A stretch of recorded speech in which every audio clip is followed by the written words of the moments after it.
Hey there, this is Eric the Flute Maker at the Eric the Flute Maker marking station. And when we get ready to build instruments from the different sizes of bamboo, we have to figure out what we're going to do. What scale, what culture flute. Every bamboo piece has a voice and it's talking to you, telling you what it would best do. And that sort of comes after a season of spending time. And we've had 48 years. This will be my 49th year in September making flutes. So I'm surrounded by Master Flutes here. And what we'll basically do is pull down a flute, figure out what flute. See, this would be too small to be the Anasazi Flute, but let me talk about the Master Flutes a little bit, not necessarily the part about flute making right now. So this flute, for instance, was inspired by a find underneath a big stone in what you could call a Pueblo little adobe apartment inside of a big cave, and the cave dwellers of the Pueblo peoples, and this has been known as the Anasazi Flute. It was actually a rim-blown flute, which is quite difficult to blow. So I made it into the Andean Kenna mouthpiece concept, and from published notes in the early 50s, we were able to reproduce the flute. This is my rendition of the Anasazi Flute.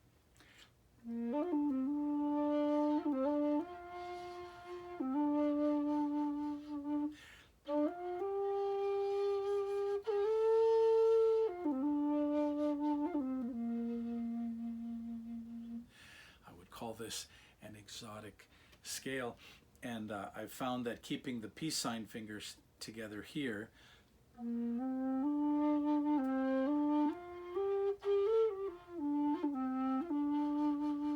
makes the flute have more poetry. And because this is a large flute, it has a deeper voice. Here is another exotic scale with the end-blown concept. And this one was inspired by a find also in a cave. And this is sort of an article that came out about it. Ancient Flute sheds light on origins of music. And here it says, flute music wafted in caves 35,000 years ago in the same area that this bone flute was found in 12 different pieces. Some mammoth relics were found also. So this is an Ice Age flute. You can't see it from where you are, but that would represent a hole that is cut in half, and the bottom of the flute was never found. So what I did is I took this top hole and put it in the back so you could reach the other ones.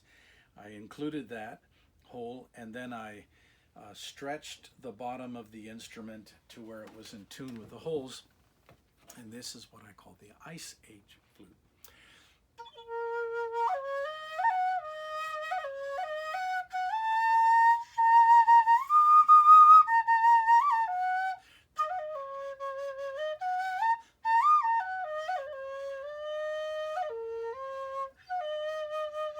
I think one of the joys on this flute was one of my customers took it back into the very cave where it was found and bought two, one for the archaeologist and one for her, and she got to go in and play. Moving along in show and tell here, let's jump into the meditation flute. This was one that had two small holes, and right at the moment I was going to burn the small holes bigger in 1975, I left those two holes small to see what I had, and it was so great we put it on the market, and thus I call this the meditation flute. And this last hole is kind of like the da-da at the end of a concert. So this is sort of the, or you might say this is the root note where you begin, where you end, and that's the da-da feel.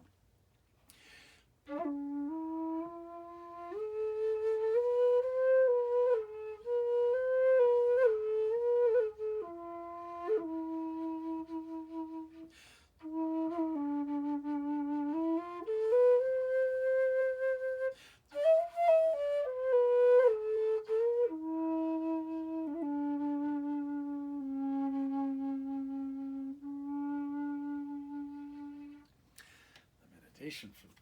And this kind of moves into the Asian part of the map where the Japanese Shakuhachi, which was an end-blown flute with a root, 7th century. This is side-blown.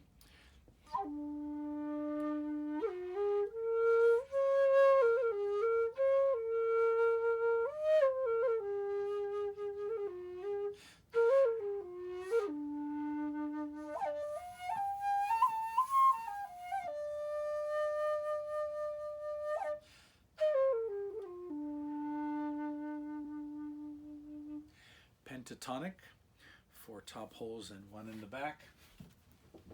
Interesting that bamboo actually came from southern China, settled into Japan for centuries, and Taiho Chiko it was called, and Subo Chiko in Japan, and here it was called in the early 1880s Bambusa argentea striata. Today it's known as Bambusa multiplex. Also from Japan, 1600s. This was created by the gentleman who created the koto scale, and I call this the in-sen flute.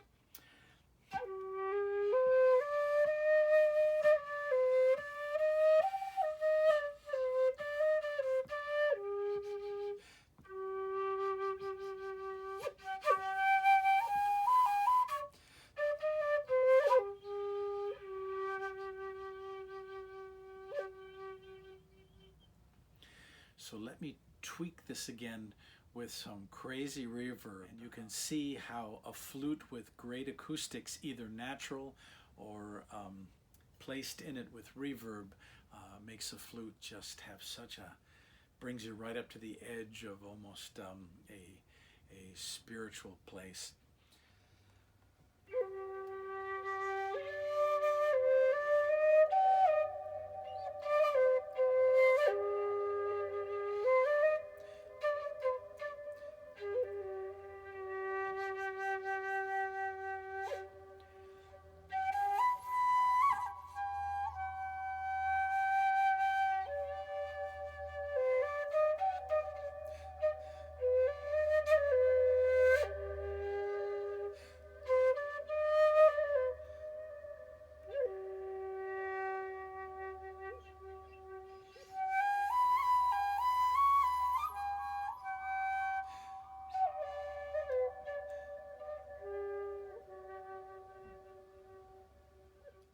That's why most people who end up playing flute and recording will always record with reverb and delay.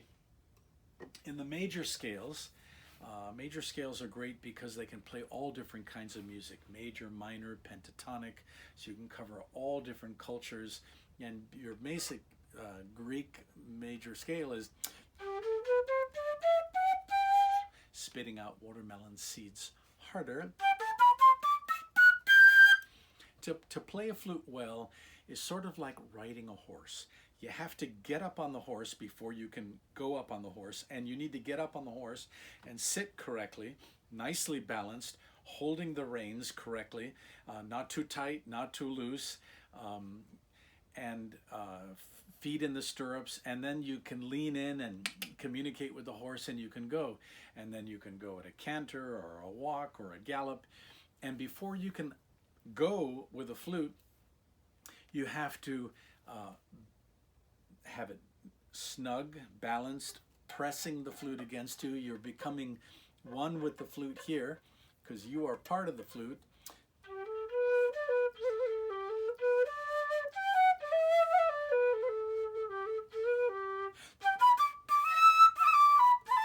So there's the snugness, there's a little bit of firmness. You're creating a circle of pressure.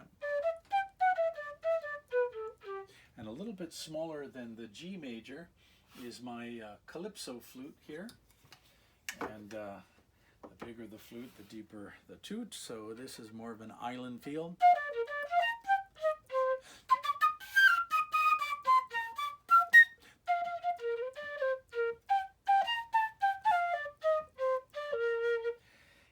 makes a great jazz flute also. Peace sign fingers together, the secret to jazz.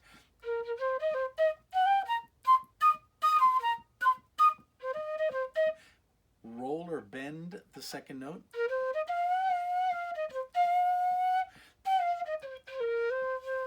Little humming.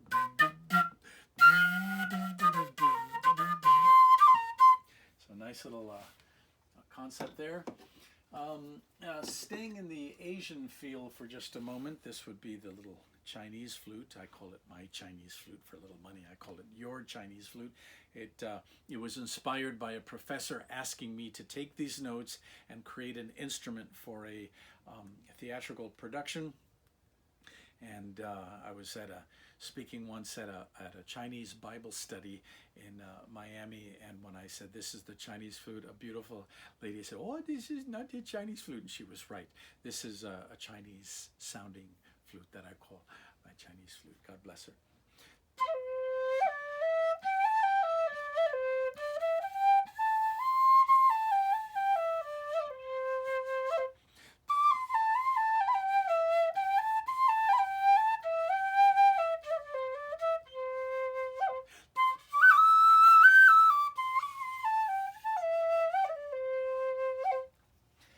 A lot of these flutes have been inspired from different, going into a Mideastern feel now. Somebody gave me an Egyptian ney. The ney is quite the difficult flute to blow. So what I did was I put the Western side blown concept, pulled two holes out that just didn't seem to make any sense, and what I had left was such a beautiful flute. I reproduced that, calling it my Egyptian flute. Again, a little bit modified and inspired by the Egyptian name.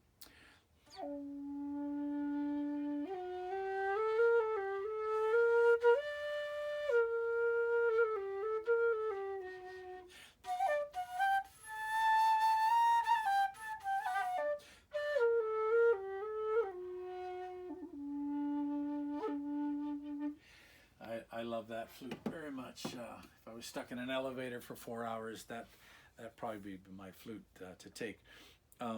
This is the Arabian flute. This is the large. It is recommended for someone who can stretch their hand. Has a pinky hole, and here we go.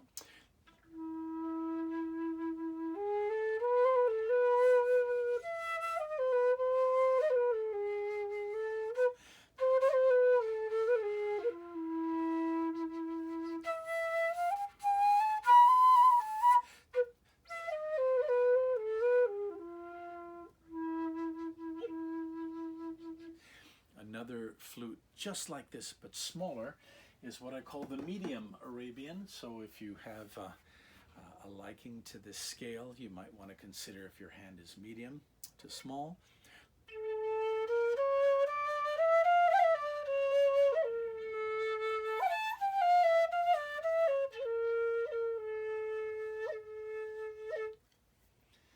And this one is a harmonic minor, more leaning towards a Renaissance feel. I call this the counselor because it has notes that seem to be counseling the soul as you play.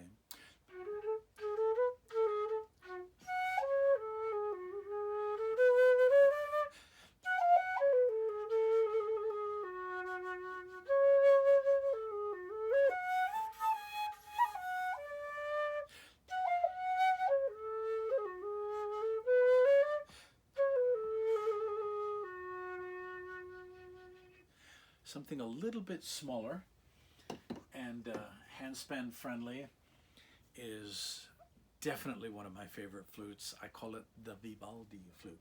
Same scale, higher voice.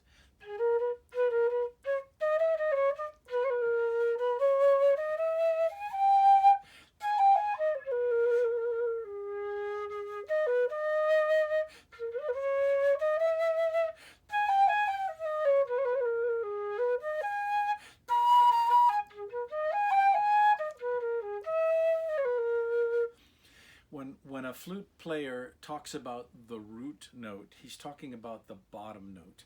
where music will start and music will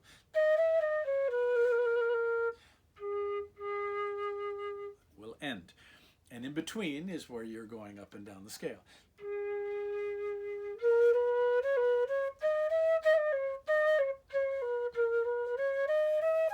High Do.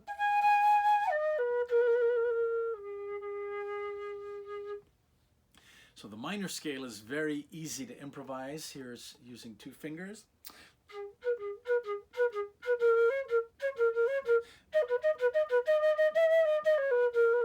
High Do. Octave.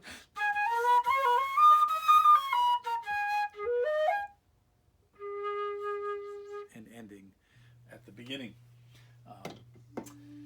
So it gives you a feel for some of our master flutes, and basically what I do is I take a pencil and I take the flute that is going to be made from the different pieces, and I guess the challenge for me always is when you cut one pole, it's going to give you a bunch of different stuff. So hope we can see you again in the future at erictheflutemaker.com.